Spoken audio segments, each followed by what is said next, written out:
Miami leads their series versus the Knicks 3-1 and go into Kaseya Center North looking to close things out. To help us break down what Miami's done so well and what the Knicks have not been able to do, we're joined by Dan Devine of Yahoo Sports on today's playoff edition of Locked On Heat. You are Locked On Heat, your daily Miami Heat podcast. Part of the Locked On Podcast Network, your team every day.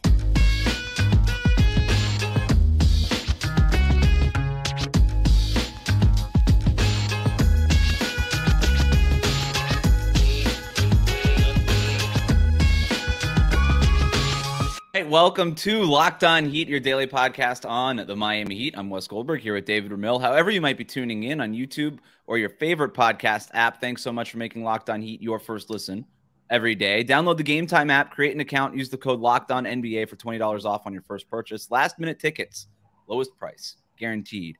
We are joined today by Dan Devine of Yahoo Sports to talk Heat Knicks, and I really want to get your takes to help us sort of understand what it is that the Heat have done to these New York Knicks. I want to talk about Julius Randle and the struggles that he's had in the postseason over his career, not just in this series. But let's start with the big question, Dan. How have you seen the weather impact the Knicks in these games?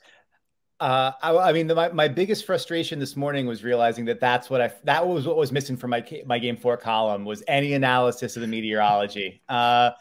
I don't know. I'm not sure what about the barometric pressure, but the pressure certainly seems to be getting to the Knicks between the four lines. And it whatever they felt in Miami certainly seemed to be a little bit more constricting than what they felt at Game 2 in Madison Square Garden. So for the listeners, viewers who don't know what I'm talking about here, this was a clip from ESPN's Get Up this morning. We can't show it for those on YouTube because Disney copyright, and that's scary. But here's the sound.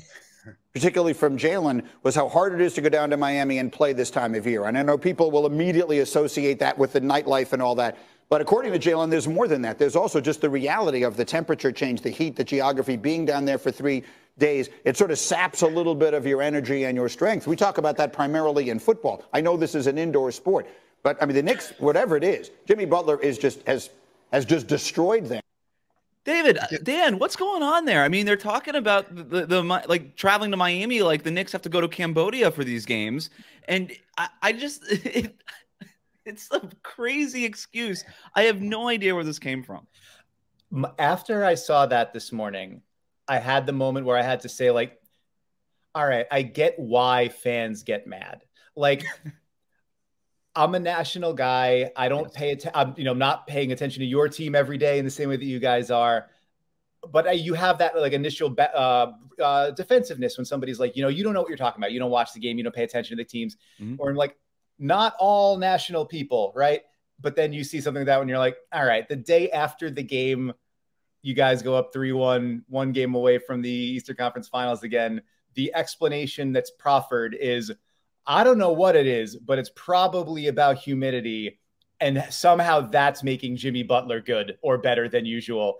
And you say, like, I get why everyone's mad. Like, it's not, maybe they don't need to be mad at me as often as they are, but I get why they're mad broadly. And so my big takeaway from that was when you get to the part where you say, I don't know what it is, or it must be something, but maybe there's more room to dig into that. I don't know why, or there must be something, because I guarantee you, if you spend some time looking into it, you'll find some good things to pay attention to about what the Heat are doing.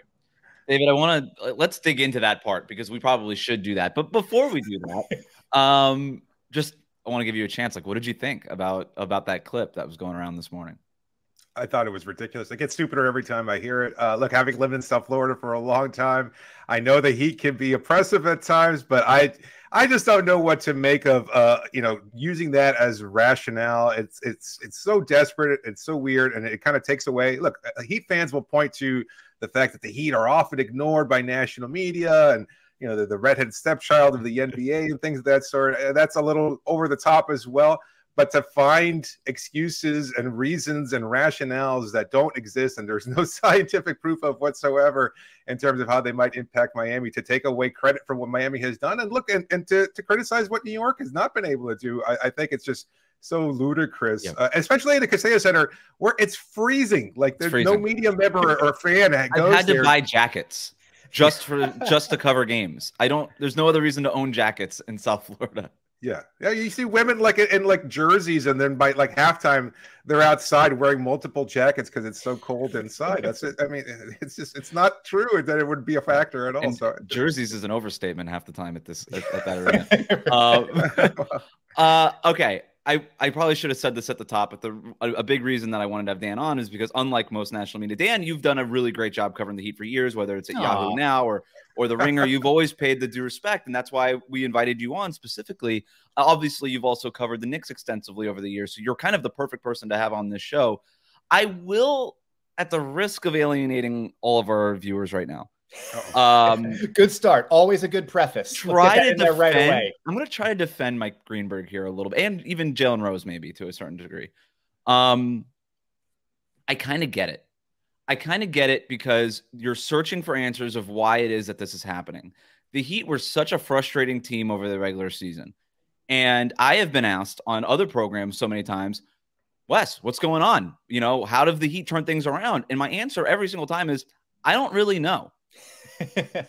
And I don't think that anybody knows. And I think if anybody told you that they know, I think they're just trying to come up with reasons. And maybe those reasons are valid, or maybe those reasons are something as stupid as the weather outdoors during an indoors basketball game. But I kind of understand the general premise of, I don't really know what's happening, and I'm trying to search for answers. And maybe it's the humidity that is helping the Miami Heat. So do you think going from their 5-star hotel to the bus to the Kaseya Center for 6 hours is taxing them to the degree where they're shooting 4 I don't. No. It's a ridiculous. No, it's a ridiculous excuse. But like, I kind of understand the idea of being on an ESPN show and just sort of fumbling your way through a segment of why it is that the Heat are up 3-1 over the Knicks, and just coming up with the weather, and then just kind of vomiting out of your mouth. Like, I kind of understand that because I've had to do it. I've never done like the weather bit, fortunately, but I've just come up with like other excuses every time I'm sort of asked about this. That said, Dan, what do you think? Why do you think the Heat have been able to turn this thing around? Okay, so no weather-related explanations, right? That's unless that's what you truly think. And you know what? If that's the case, we will respect it. Dang. All right. Well, accept it. I don't know if we'll respect it. Fair enough. I think that, I mean, your point makes a lot of sense, Wes. It's one thing to say, how does a team that was 44-38 with a negative point differential turn into this? I don't have an explanation for that. But in this series, I think what you look at is, first, it starts with Erik Spoelstra just like leaving no low-hanging fruit unplucked, right? Mm-hmm. You're coming into the series, you know Julius Randle is coming off of ankle injuries. You know that Jalen Brunson early in the series has come off an ankle injury. Run those guys. Put them in actions. Make them have to chase relocating shooters.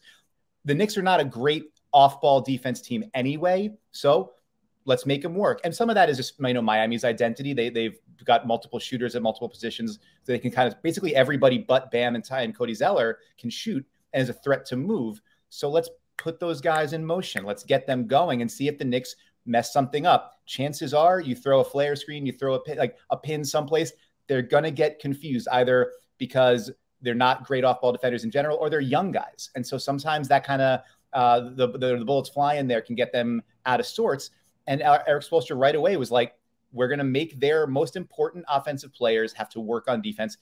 We're going to make, you know, Jalen Brunson have to carry a guard from the backcourt, you know, full court pressure. We're going to make sure whenever he's guarding, trying to hide on Max Strus or Duncan Robinson, he's running a marathon. All those things, like it's body blows that get into the late, that pay their dividends in the late rounds. And I think you're seeing that like in the fourth quarter of last night's game. Some of that is, you know, and there's dramatic frustration among Knicks fans and people that have been watching the Knicks. And, you know, it's like they don't have any heart. Why aren't they going after the loose balls?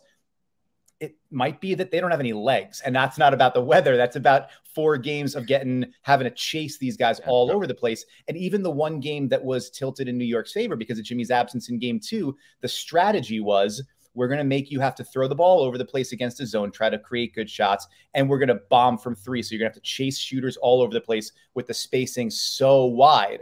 All your rotations are going to be like the full length of the court. That adds up, especially, you know, when you've got the last couple of games every other day and you've got guys that are, you know, a little bit dinged up playing heavy minute loads. All of that sort of accrues, and the Heat have just been better, I think, conditioned, better positioned, and maybe better strategically schemed into places to take advantage of stuff that the Knicks already don't do so well. Combine that with so many back-breaking shots. Like when the Knicks are able to get a good contest, it's Max Strus over the top. It's Duncan Robinson when he's able to get one to go. It's Kyle Lowry over a good contest. Those just, they feel like they're 6-point swings instead of 3-pointers, right? Because you finally get the good defensive rotation you need. It's just not enough because the shooting matters, and the Knicks don't have the same level of shooting. You add all of these sort of individual small areas of, this one swings towards the Heat's way, this one swings towards the Heat's way, and then also they got the best player in the series, and arguably the best too, with Bam Adebayo, with the way he's been able to control things on the defensive glass, and then coming forward on the offensive in the last couple of games.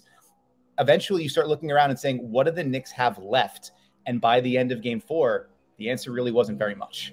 Today's episode is brought to you by Gametime. Buying tickets to your favorite events shouldn't be stressful. Gametime is the fast and easiest way to buy tickets for all the sports, music, comedy, and theater near you, with killer deals on last-minute tickets and their best price guarantee. You can stop stressing over the tickets and start getting hyped for the fun you have. I know we've talked about it before, but if you're in town for an event and you happen to want to catch a concert or a sporting event, Gametime makes it so easy to buy tickets quickly, and they've got this great thing where you can see exactly where you'll be sitting when you buy the tickets. There's no fear about whether or not there's an obstruction or some kind of a tower in your way or something that might keep you from enjoying the experience. That's what makes Gametime so great. You can get images of your seats before you buy, so you know exactly what to expect when you arrive. You can download the Gametime app, create an account, and use the code LOCKEDONNBA, and you get $20 off your first purchase. Terms apply. Again, create an account and redeem the code LOCKEDONNBA for $20 off. Download Gametime today. Last-minute tickets, lowest price, guaranteed. We talked about it in our Game 4 recap. That fourth quarter, both teams looked exhausted, and yet Miami had just a little bit more momentum, energy, especially when it came to the incredible offensive rebounding edge that they had in that particular quarter. They had a little bit more energy. Caleb Martin, Kyle Lowry, guys like that were stepping up. And I think it kind of underscores Miami's depth, which hadn't been considered much of a factor going to the series, but it's shown that they've been at least been able to go a little bit deeper, maybe by necessity because of the lack of Tyler Herro and Victor Oladipo, but they've gone 10 deep. A lot of guys contributing, playing significant minutes, and it's kind of helped keep them with just enough energy to sustain whatever it is that the New York Knicks have been able to put out there. But aside from the depth, I think I'm curious to get your perspective. Do you think this series and the 3-1 Miami lead is more about Miami doing things well, or more about the Knicks just not playing to their identity throughout the regular season? I think there's no way to totally disentangle those, I think. I mean, to your point about the Heat's bench depth really showing up in the series, that was a Knicks strength all season long. And then particularly after the trade for Josh Hart, I think they went something like 21-9 in the first 30 games with him in the lineup. Emmanuel quickly a finalist for 6th Man of the Year, who was essentially lost, but not just in this series, but against Cleveland as well, really not playing. And his first significant postseason role, not really able to produce nearly at the level that they needed from him and they got from him in the regular season before he goes out with the ankle injury. And, it looks like he was a walking boot yesterday. How much he'd be able to provide in a game 5 if he's cleared remains to be seen. But you see the bench scoring tilting so much that way. That's a dramatic reversal from what the Knicks were able to produce in the regular season.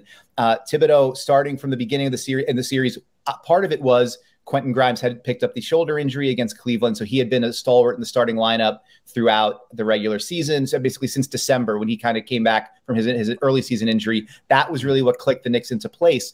And he provided some shooting, some perimeter defense, on the ball work there, some versatility. He goes out, Josh Hart goes into the starting lineup. You're already taking maybe your most important bench player out of there, and you're putting a non-shooter into that starting lineup, which gives Miami easy places to, Eric Spoelstra looks at that and says, that's easy money. I'm swinging off of him. The same kind of game plan that the Knicks used so effectively against Cleveland in round 1. Pinch off your shooters, pack the paint, force you to either drive into a thicket of arms and kick out to shooters that we don't really care about shooting. Even in game 1, Obi Toppin goes 4 for 11 from 3. I guarantee you, if that same shot diet came up every single game in the series, Eric Spoelstra would have said, job well done. He probably would have been mad that he got 4 of them to go in, but generally that's exactly what you're looking for to create. So I think part of it is the Spoelstra and the Heat taking advantage of areas in which the Knicks were wobbling, that would allow them to kind of tilt the balance of power into, this is how we get to our game more effectively and keep you from getting to yours. And then even in times when the Knicks have been able to do it, Tibbs finally pulls the trigger, reinserts Grimes into the starting lineup last night. The offense finally gets unstuck. But the other things that Miami is doing, that constant movement off the ball, the way that they're getting into Brunson's legs, that they're making him work, making him bring the ball up the court. When he doesn't bring the ball up the court, it's RJ Barrett. They're ready to trap him at half court. Like they're opportunistic and leading the dance in a lot of those ways that prevent the Knicks from being able to kind of get to both sides of their game at the same time. So I think it's a little of column A and a little of column B together. And it has resulted, frankly, in the Heat being the better team in all 4 games. It's just the Knicks wound up getting those offensive rebounds, getting those second chance opportunities down the stretch of game 2 in a game without Jimmy Butler. So I think whether it's, you can put it on Spoelstra just having the reins in this coaching matchup with Tom Thibodeau, you can put it on the Knicks' primary pieces not being quite what they have been health-wise during the regular season, and also just not being able to produce when they've been back on the floor. Because, listen, Jimmy comes back from his ankle injury and he's looking like Jimmy, right? For the most part. It's sort of all of those things tilting in Miami's favor. And it's the Knicks bear some responsibility for it, but they're also not leaning over this way if Miami's not pushing them. I want to read something from your column. Quote, it took 82 games of beauty in the struggle. You're referencing Spoelstra's quote after the game. It took 82 games of beauty in the struggle, but Spoelstra might have found himself a 16-game roster, a tough, tenacious, and versatile group that nails the details, that's unlikely to beat itself, and that can win in a lot of different ways. I hate to say this, but it kind of sounds like those like Tom Brady, Bill Belichick era Patriots, where they just go into the playoffs and they just find ways like, okay, how can Max Strus, who was disregarded from Boston and Chicago, how can he help us in a playoff setting? How can we accentuate his strengths and mask his weaknesses and do these things? And, you go through a regular season and maybe you're not the team you want to be at the start of the regular season, but you can kind of become the team you want to be during the most important time of the year. And Max Strus even said in the locker room after the game, we're playing our best basketball right now. And this is the time where you want to play your best basketball. Might have been a little bit helpful to play some better basketball earlier in the season, right, but you are at least doing what you had to do. And this is sort of the assignment. And I want to talk about Spo a little bit, because the one thing I keep coming back to when I'm trying to explain why it is they were able to beat Milwaukee and why it is they have control in this series against the Knicks is, to me, the Miami Heat are the best prepared team in the NBA right now. It's certainly the best team left in the playoffs.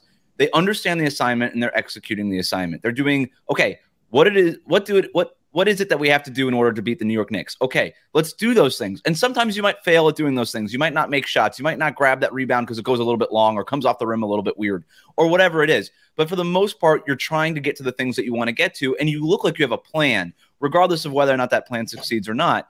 And I think that there's a lot of value in that. And I do wonder, like, if we were to do a power ranking of most valuable people in the playoffs, so MVPs in the playoffs, Jimmy Butler's like the top of the list in terms of where the Miami Heat people rank. All right, you could put Jokic, Devin Booker, Jimmy Butler, wherever. He's near the top of the list.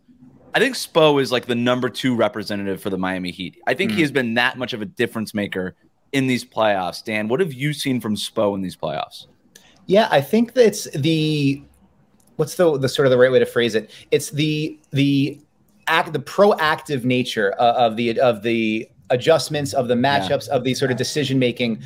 I'm not going to get reactive. I'm not going to have to be reactive. I'm not going to get dictated to. We're going to do what we can to force you to respond to us. And it manifests in different ways.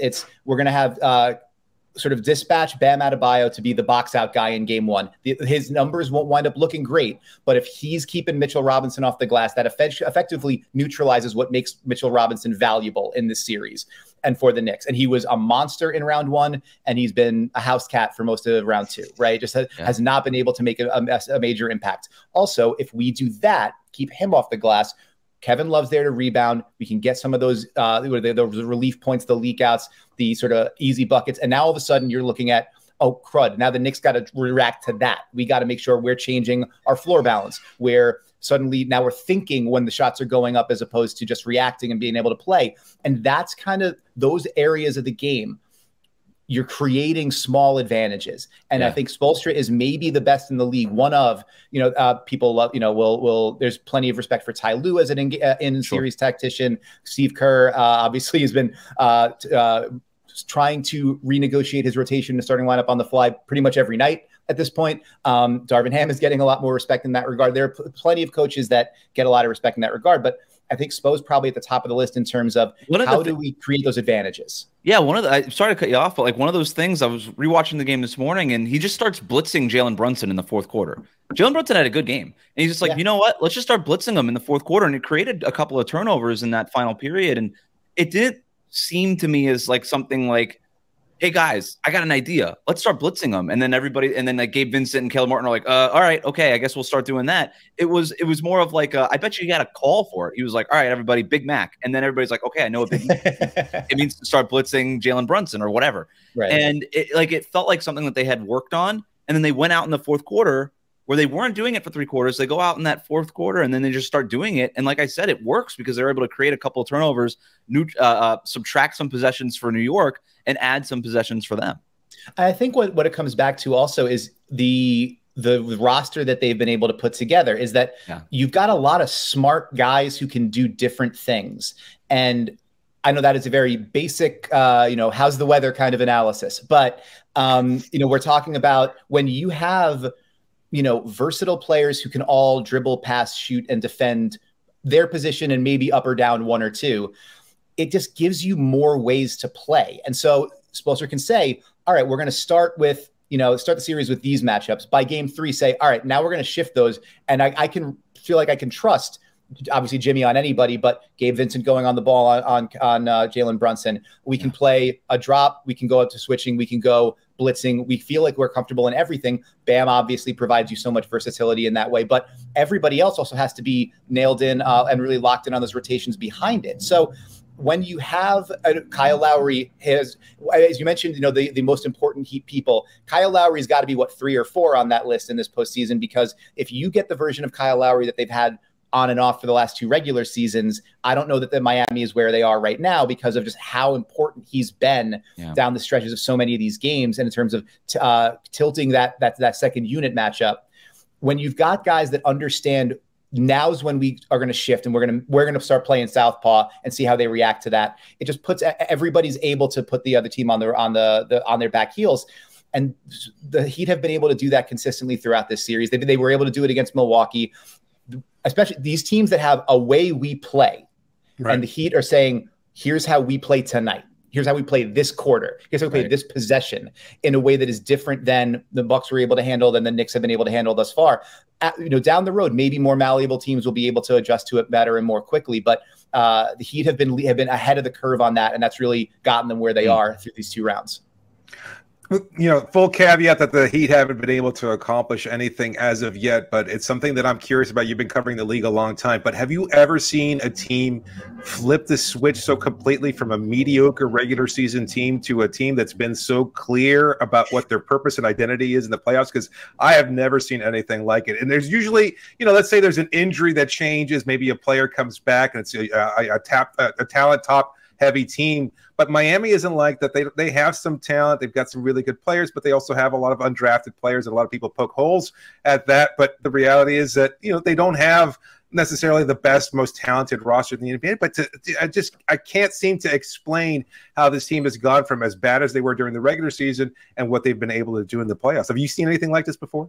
Yeah, I mean, the ones that spring to mind are all like higher end regular season teams too, right? Like it's like those like Shaq, Kobe, Lakers. There's that one kind of like chill mode LeBron Cavs team where they were like they completely overhauled the team at the trade deadline and then wound up, LeBron kind of carried them to the finals. But even that was like a 50-win team, that had the bones of an elite offense. And they had LeBron James, and they had LeBron away James. From Jimmy, but yeah. Yes, right. Don't say it too loud. Jimmy's going to start showing up like Candyman. But yeah, no, the dramatic reversal of fortune, and even that, like I'm listening to Spo talk last night, and he's talking about the value of the 82 games in terms of providing them sort of that laboratory to find the way. But even so, like I'm watching those 82 games again, not all of them, not every night, but I'm like, there was not an indication of this in there. There were pockets of players playing at really strong levels. There were times where certain guys sort of popped in and out of the rotation and made their contributions. But getting what this team came to now feels less like there was that 10, 15, 20 game stretch where they put it together and now we could kind of see it happening. This is like 12 individual guys that had player development portals throughout the season. And then they're like, well, what if we tied all those strands together into a rope at the end and used it to hang everybody? Like, which is a wild thing to be true. Like, you don't usually see everything come together like that.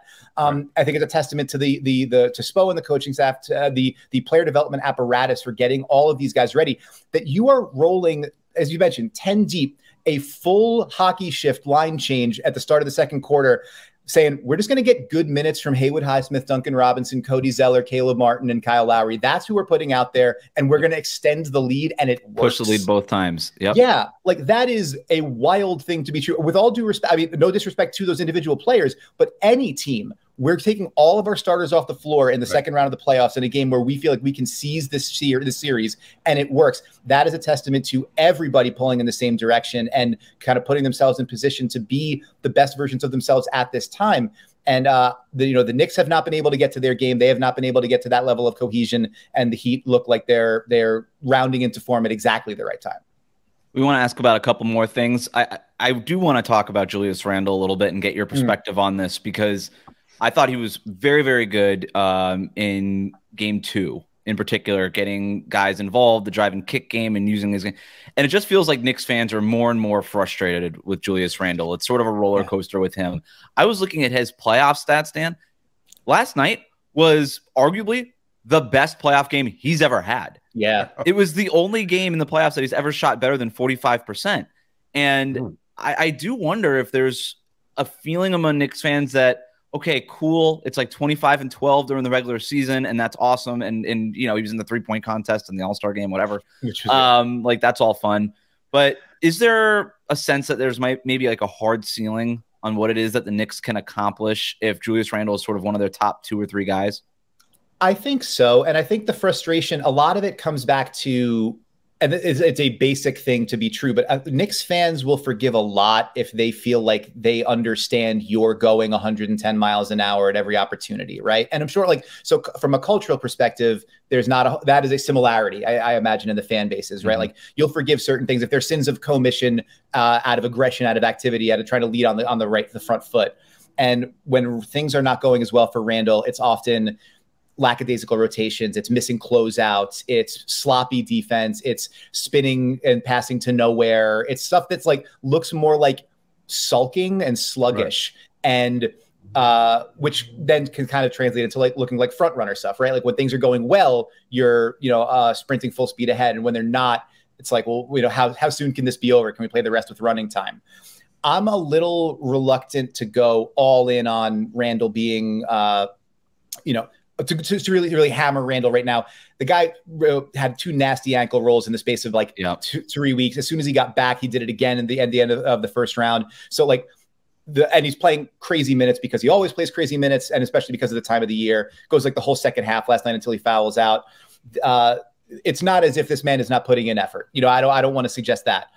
And they, even whatever peccadillos there are with his defensive effort and his playmaking, the Knicks offense, as it's structured, desperately needs him, as you mentioned, that source of driving kick, that source of mismatch hunting.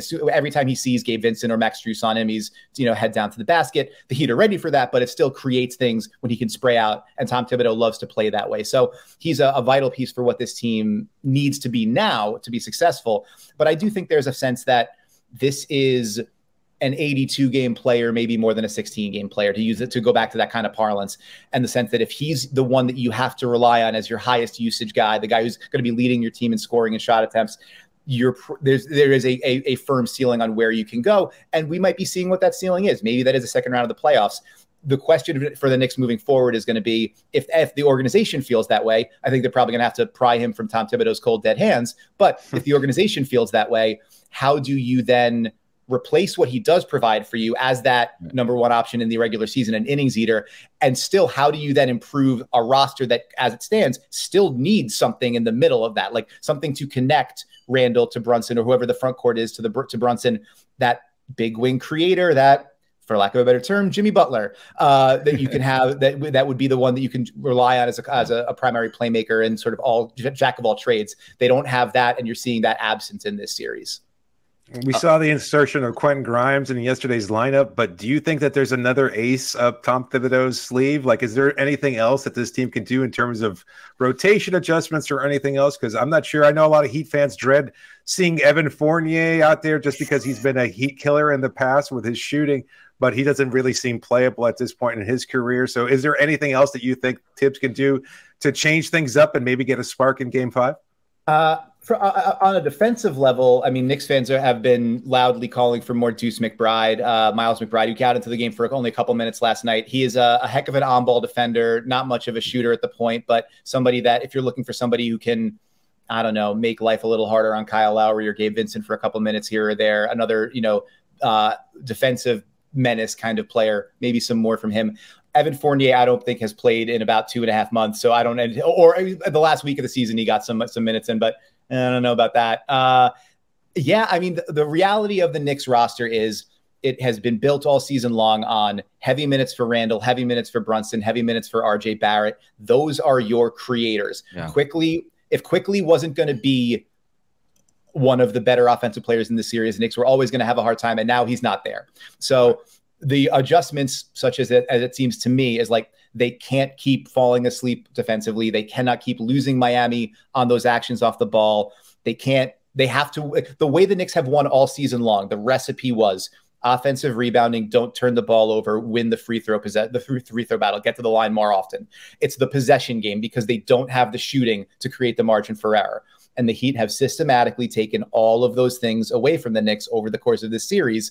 So now is somebody going to get loose and hit six threes? Can you find a way to mash the glass more often? Can Mitch Robinson wake up? All those sorts of things. But it's not, that's guys who are already playing a lot have to play better. It's not another ace up the sleeve. I think that's where the Knicks are. And facing elimination, they're going to need a lot more from somebody who's already been out there if they want to extend this. Last thing from us, Dan. Thanks so much for taking some time with us. But if the Heat are able to close this thing out and they move on to play one of Philadelphia or Boston, which matchup do you think is the better matchup for Miami? Oh, man. It's like, this is like a Shakespearean saga, right, between these three teams. Better matchup. I guess you'd say Embiid on a bulky knee and Harden as Harden maybe is a little more enticing. If you give me Eric Spoelstra with a damaged number 1 option and a number 2 option that can be shaky, and I feel like I got some opportunities there. So that I think I would go that route. Although Boston is not. They're not exactly winning any prizes right now with their late game execution and the way they kind of keep gagging these games away. So this is the most remarkable thing. This team is down double digits to Chicago in the play-in game. They are this far away from not making the tournament at all. And now you're looking at it and saying, I don't know that I'd pick against them in either of those series, even with those other teams having home court advantage. This is a wild, wild way for the last 3 weeks to go. But this is what the competition comes to, was what gladiatorial battles, whatever spoism you want to go with right now. This is where we find ourselves. And fortunately, these games are played in May and June, right? For the Heat, so get that summer weather and good for them. Dan, thanks so much for joining us. Can you tell our listeners and our viewers where they can find your work? Sure. I'm on Twitter, circling the drain over there at your man Devine. You can find me at Yahoo Sports NBA. I co-host a podcast called No Cap Room with Jake Fisher. You can search for that wherever you find your podcast, YouTube as well. And everything I write, I'll be tweeting about. Everything we post, we record, I'll be posting about. So catch me there. And if you're at Madison Square Garden for Game 5 and see me, say hi and be nice. And what was it? Dan's a friend. Kaseya Center North. All right, there we go. All right. If you're up there, let me know. Center North. For us, you can find us YouTube, wherever it is that you get your podcast. Thanks again for making Locked On Heat your first listen every day. Everydayers, we're going to be back Wednesday night with a recap of Game 5. Hit that subscribe button on YouTube. Follow us on your podcast app. And thanks for joining us.